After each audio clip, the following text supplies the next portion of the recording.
Kumusta mga kaibigan? Ngayon tatalakayin natin ang tanong ng karamihan sa atin. Paano masingil ang mga pautang kung ang umutang ay hindi na nagbabayad? Maraming paraan para legal na masingil ang utang. Tara simulan natin. Unang option ay ang pagdulog sa barangay. Kung ang inirereklamo ay nasa parehong barangay, ang pinakamabilis na paraan ay dumulog sa barangay. Narito ang kailangang gawin. Una, magpunta sa barangay at mag-submit ng reklamo. Pangalawa, maghintay ng summon mula sa barangay upang dumalo sa mediation meeting. Karaniwang umaabot ito hanggang 3 patawag sa barangay. Pangatlo, kung magkasundo, isusulat ito sa isang amicable settlement. Kung hindi, kukuha ng certificate to file action na magbibigay daan para magsampa ng kaso sa korte. Ang pangalawang option ay ang paggamit ng demand letter mula sa abogado.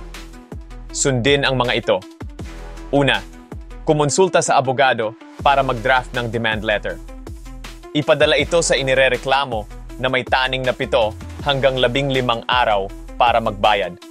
Kapag hindi pa rin nagbayad, magsampa ng kaso sa Small Claims Court. Kung sakaling hindi pa din nagbayad ang may utang sa inyo sa paraan ng pagdulog sa barangay o kung sa pagpapadala ng demand letter ng abogado, pwede itong iproseso para sa Small Claims Court. Sa Small Claims Court, maaari mong mabawi ang perang inutang na halagang hindi hihigit sa 1 milyon.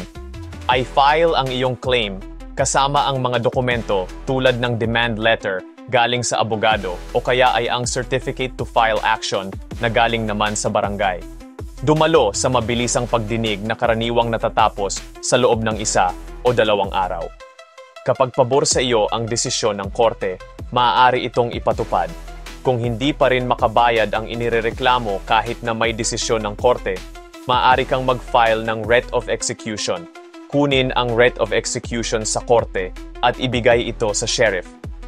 Ang sheriff ay maaaring kumpiskahin ang mga ari-arian ng inirereklamo tulad ng lupa o sasakyan. Ang mga nakumpiskang ari-arian ay ibebenta sa public auction para maibalik ang utang. Salamat sa panonood mga kaibigan. Sana ay naging malinaw sa inyo ang mga paliwanag kung paano masingil ang mga pautang gamit ang legal na proseso. Huwag kalimutang mag-like, mag-share at mag-subscribe para sa iba pang mga impormasyong makakatulong sa inyo. Hanggang sa muli.